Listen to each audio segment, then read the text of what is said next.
Hi guys, it's Mike here from KS Bushcraft Down Under. Today's project is I'm going to fit an additional water tank to my 2017 Hilux. So I've got a trip this winter up to Toyota Island in Western Australia. So I'm going to be up there for a week. Now there's absolutely no water on the island, so I'll have to be self-sufficient. So up till now I've been using this 40 litre Boab tank, the grey one you can see at the back. Now that sits behind the front seats in my ute and at the footwell level. Now the really common mistake a lot of overlanders make is they put all this weight up high on the vehicle, and it's really where you don't want it. I've seen plenty of four-wheel drives roll over on a gravel road because they were top heavy. So get your weight, fuel, water as low as you can, put your lightweight stuff on top. So the tank in the foreground is designed to fit above the underslung spare wheel carrier. So it's obviously rotomolded plastic. It looks the bomb, it really does. It's well designed. So the spare wheel will actually be sitting in this arc here. Now apparently it's designed for those guys that want to go bigger on their wheels. It'll allow up to a 33-inch wheel. So there'll be a hose kit attached to the bottom. Now there's no way to fill it from the top, so I'll need to work on that. And all the brackets really well made. What I do like to see is someone's actually marked them so that you don't have to figure it out for yourself. So let's hope this job goes much smoother than the side steps. So I had to take them back because sure enough they didn't fit, or fit to the standard that I was happy with. But yeah, all the fittings are standard garden retic fittings, and instructions are all well written. So I'm hopefully this job will go a lot more smoothly than the last attempt. Anyway guys, keep watching. Hi guys, well everything's progressing along nicely with the tank installed. Now I have painted the zinc brackets for no particular reason, that is, it's something I always do. So I tend to keep my vehicles for a long time, and I give them the best corrosion protection I can. So the driver's side bracket was marked, exhaust side front, which was handy because half the time you always have to figure these things out while you lay it on the back underneath the car. Now all the connections are standard retic connections. They were already taped for me. Now the longer of the two hoses goes to the exhaust side, and that should bring this lot out to a nice convenient spot on the rear. Now they didn't come with any clips, so there'll be a trip down to the auto parts store at a later time, and I will put screw clips on all the connections because I really don't want the hose popping off.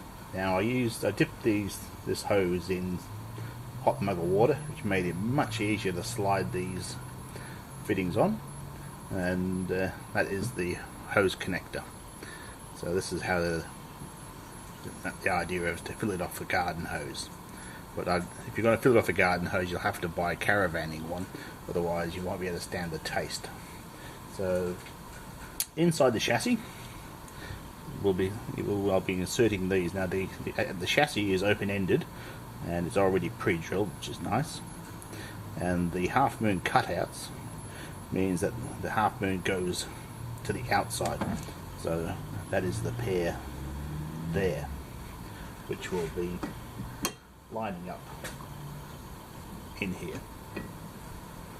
So everything's going along swimmingly well. I'll see you later. Well guys, everything's going along particularly well on the water tank fitting. The tank's in.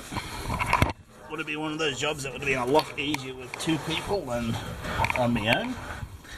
So I fed the outlet hose over the top of the tow bar, one of the recovery points. There she is hanging there. It sits really well up against the underside of the tray. I was a bit concerned that I may have lost spare wheel clearance, but it's a really mean fit, it really is. When I first slipped the bracket on the passenger side, I had it turned around the wrong way, and it is actually angled, so suddenly it was running downhill badly, and I realised I had to turn the bracket around. The exhaust side bracket, let's turn that round for you, was already marked, so I couldn't go wrong with that one, but I went wrong with that one. So that was easily sorted out. Minor gripe: to bolt this tank in, all the bolts heads seem to be AF as usual, so I needed 1/2 inch, 5/8 and 11/16 to bolt it in. It would have been great if there could have been metric heads, but I don't know what's going on with that. But so far everything's great, everything lines up. If you appreciate how clean the underneath my car is, that's because I treat it with Lanotec, which is a lanolin based lubricant. So I don't think you can see down there, but it's nice and clear for the spare wheel carrier. So all that's left now is to fill the tank and test it all. Thanks for watching, guys. Well guys, welcome back. It's all in. Everything went really quite smoothly. I've filled the tank. I did it sort of MacGyver style. I used my little 12-volt well pump and filled it from a jerry can. Now, it looks a bit MacGyverish at the moment, but I'll tidy it up. So it worked really well. Now I realised that I could actually put the jerry can on the tailgate and fill it by siphoning. So either of those methods work, which is fabulous. So underneath, my fears of losing any clearance were not founded. It's tucked up there nicely. Spare wheel's hanging at the height it always has done. It's watertight. I will fit clips to it. Everything's out of the way. Everything's where it should be. So it'll give me an additional 28 litres on top of my 40 litre tank.